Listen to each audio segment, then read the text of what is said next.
With 6 of its students dead, the University of California, Santa Barbara community is in mourning.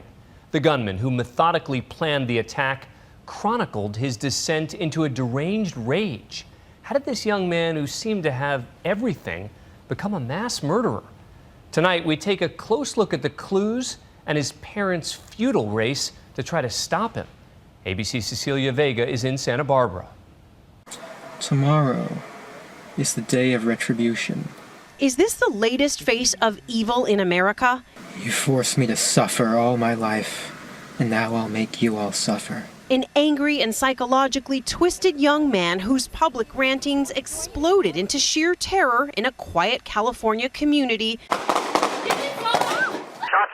fired. Taking 6 young lives and injuring 13. 22-year-old Elliot Rodger, the son of Hollywood privilege, but sexually frustrated. A virgin vowing revenge in a twisted video he posted Friday addressed at his perceived enemies, young women he says rejected him. All those girls that I've desired so much, they would have all rejected me and looked down upon me as an inferior man if I ever made a sexual advance towards them. Deep delusions that would turn deadly. I hate all of you. I can't wait to give you exactly what you deserve. And tonight, the University of California, Santa Barbara shut down. Classes canceled, flags flying at half-staff, a community in mourning. Thousands coming together for an emotional memorial service. Let us cherish the moments that we've shared with them and be grateful to have had them in our lives as friends, as family, and as loved ones. And now new details are emerging about Rodger's life. His parents divorced. His father, Peter Rodger, a respected director who worked on the Hunger Games. But their son Elliot lived his life as an angry outsider. A family spokesman telling ABC News Rodger had been in therapy from 9 years old. But this painfully shy young man creating on video what he couldn't in life. I've waited a long time for this. Is the killer's attempt to recreate his persona in a sympathetic way and in a way where he can get understanding, relevance, meaning, where his life has no meaning at all. This was a plan years in the making, executed methodically. The apparent revenge fantasy set in motion Friday night. At 9:17 p.m., Elliot Rodger's therapist calls Elliot's mother Chin, alerting her to an email from her son with a manifesto called My Twisted World. 137 pages pouring from this tortured mind, idyllic childhood memories, painful teenage years, and finally, an elaborate plot to kill.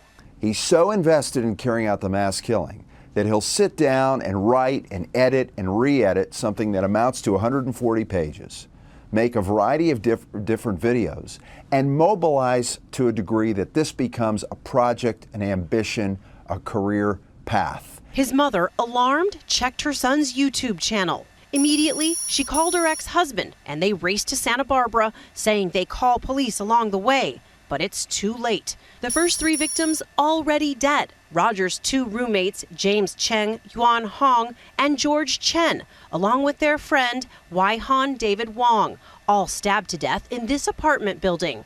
A death too terrible for George Chen's parents to even contemplate. I just don't know why this happened to our son.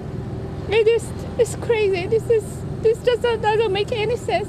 At 9:27 p.m., the first reports of a mass shooting underway. Shots fired. Just as soon as we heard the noise, it was so close and just so terrifying. Rodger's next target, a sorority. He says to take revenge against all the girls who he believed rejected him. After I've annihilated every single girl in the sorority house, I'll take to the streets of Isla Vista and slay every single person I see there. This young man seems to have had a complete lack of skills and ability to interact with anybody, let alone the opposite sex.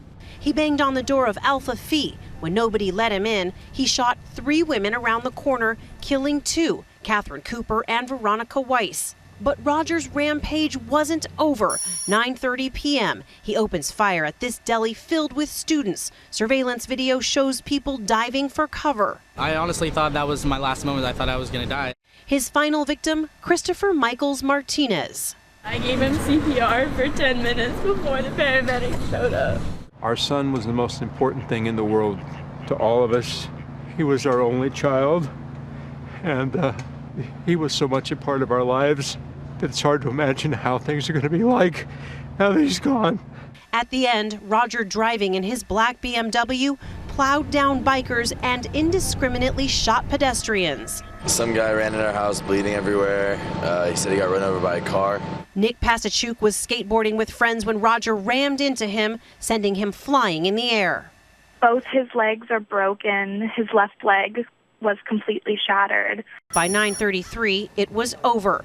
Rodger and police in a gunfight. The killer drives away, but then crashes his BMW, apparently turning the gun on himself. Police say they found 400 rounds of ammunition in Rodger's car, and that he carried out his shootings with legally purchased semi-automatic handguns.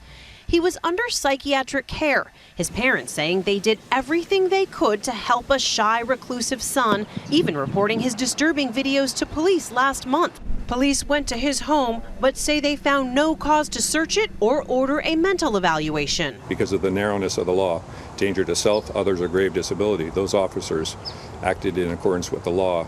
But in his manifesto, Rodger wrote, "If the police would have searched my room, found all of my guns and weapons, I would have been thrown in jail, denied of the chance to exact revenge on my enemies." Thankfully, that wasn't the case, but it was so close. The problem is that we send the authorities, who are not mental health professionals, to check on this young man, and it takes a very trained eye and a lot of skill to decide whether or not this person is a risk to hurting themselves or hurting others. His anger at sexual rejection morphing to misogynistic diatribes.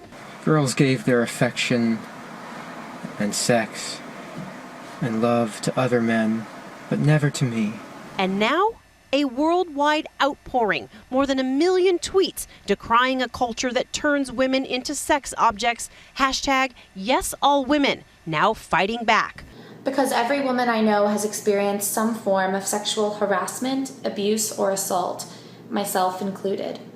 And on campus tonight, remembering those lost, sharing the pain, and searching for answers. If you agree that the people in Washington should hear that not one more person should have to die because of this ridiculous situation, then when I raise my hand, I want you to shout so loud that they're going to hear you. Yeah! Not one more! Not one more! For Nightline, I'm Cecilia Vega in Santa Barbara, California. But often that search for answers can be so difficult. Thanks, Cecilia.